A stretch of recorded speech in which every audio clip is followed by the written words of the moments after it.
il y a une vraie difficulté d'attractivité de ces métiers dans notre pays.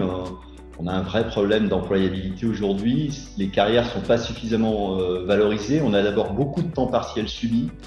Et évidemment, c'est très difficile du coup de pouvoir se projeter avec un mode de vie professionnel le plus acceptable qui soit. On a ensuite des niveaux salariaux qui sont très faibles aussi, même s'il y a eu des revalorisations qui ont commencé d'être engagées en 2020.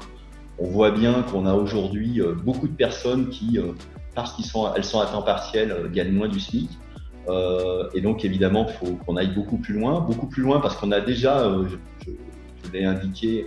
le nombre de professionnels ramenés à la population âgée parmi les plus bas des pays de l'OCDE. Et du coup, un impératif, c'est de pouvoir non seulement maintenir ceux qui travaillent aujourd'hui, mais aussi avoir une attractivité pour recruter plus. On a possiblement beaucoup plus de personnes dans les années qui viennent avec le vieillissement de la population à accompagner chez elles. Peut-être qu'on pourra le faire aussi avec les établissements et peut-être du coup aussi concevoir des modalités plus attractives en termes de complétude d'agenda, de journalier, etc. et donc de rémunération aussi. Et puis je pense que si on ne fait pas l'effort de financer vraiment cet enjeu à la hauteur de ce qu'il mérite, à la fois pour les personnes qui sont accompagnées et pour les personnes qui les accompagnent, on aura des difficultés et il est de notre responsabilité finalement de proposer sur des emplois en plus qui ne sont pas délocalisables, qui créent du lien social, qui créent de l'unité dans le pays alors qu'on est tellement fracturé par ailleurs par plein de sujets qu'on on a une opportunité de réconciliation des enjeux qui est vraiment forte entre les générations autour de cette prise en compte du maintien de l'autonomie dans notre pays.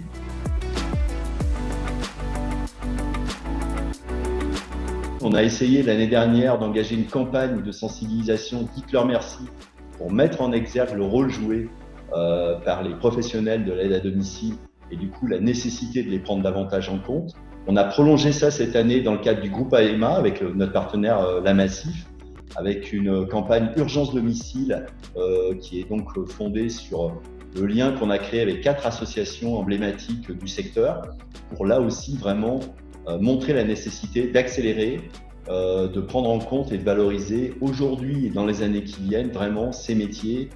afin de vraiment avoir des moyens plus en regard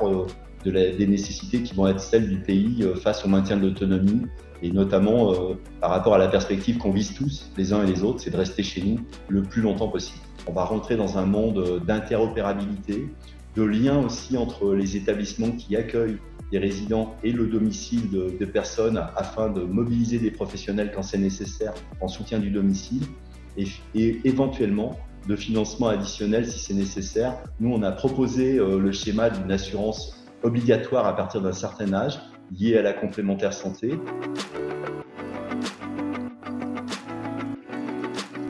Une communauté de plus de 11 millions de personnes qui réunit à la fois des aidants familiaux et des aidants professionnels,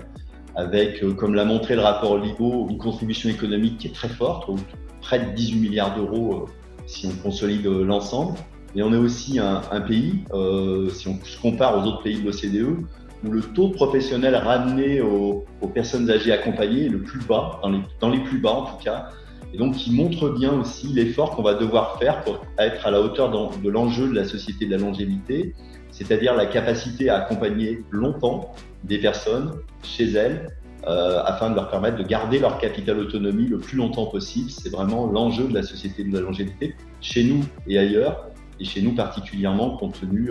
finalement de cette singularité, de cette mobilisation familiale. Donc c'est un enjeu très important pour la famille et Aesio tient à prendre sa place en contribuant sur la base de son expérience, de ses propositions et de sa capacité aussi à porter une vision inclusive de la société avec fort de la communauté de 2 700 000 personnes que nous représentons dans le pays.